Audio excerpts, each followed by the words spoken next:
Hey there, welcome back. All right, if you thought so far everything's been really, really cool, well, things are going to get a lot cooler.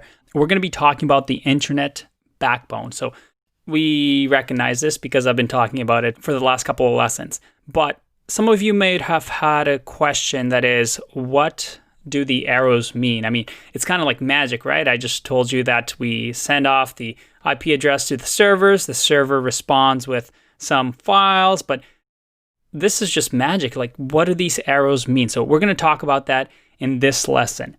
And we're going to do that with this really, really fuzzy diagram that I found online from this website. It's not the clearest picture, but it actually has some really important things. So I want to use that to demonstrate to you what the internet backbone is.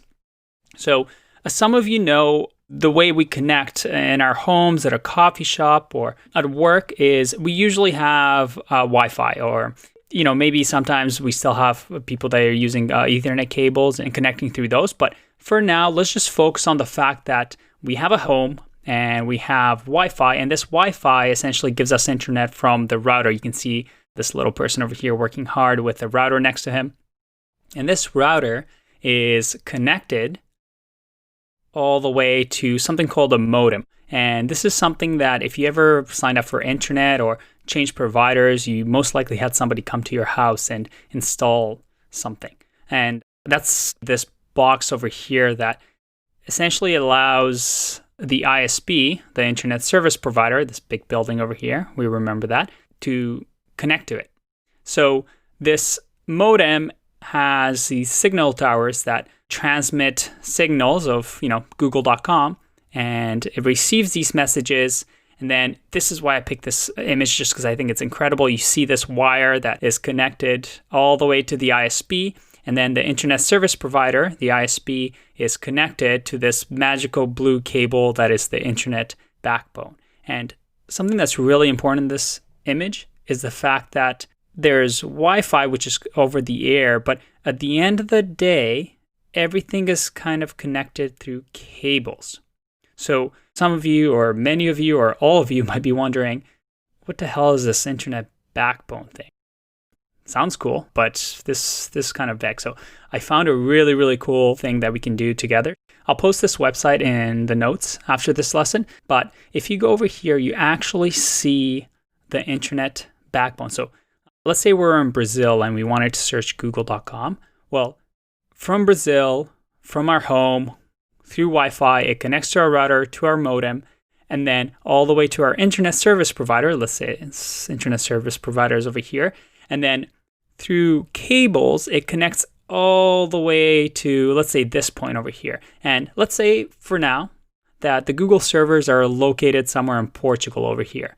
Well, that signal of me looking for that IP address of Google and looking for those Google files is going to go through this submarine cable. Yeah, you heard that right. It's a physical cable that goes at the bottom of the seafloor from Brazil all the way to Portugal, where the Google servers are.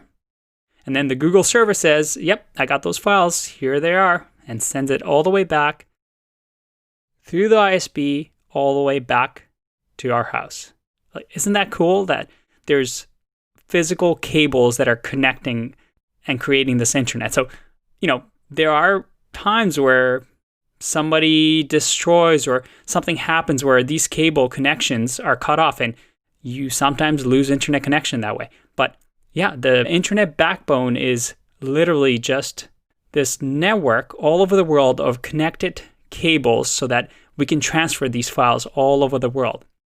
And just to show you how insane this is, somebody from the Opti project over here, I got this off of Wikipedia, mapped out in, I believe this was in 2015, just 30% of the network.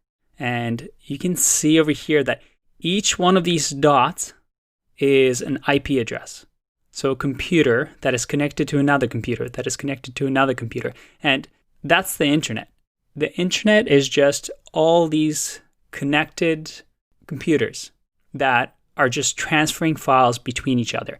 And as web developers, and this is the coolest thing, and that's why I just think everybody should be a web developer, because it's so cool. You're allowing this to happen. You're allowing this transferring of files from one computer to another, transferring knowledge from Brazil to Portugal and all over the world.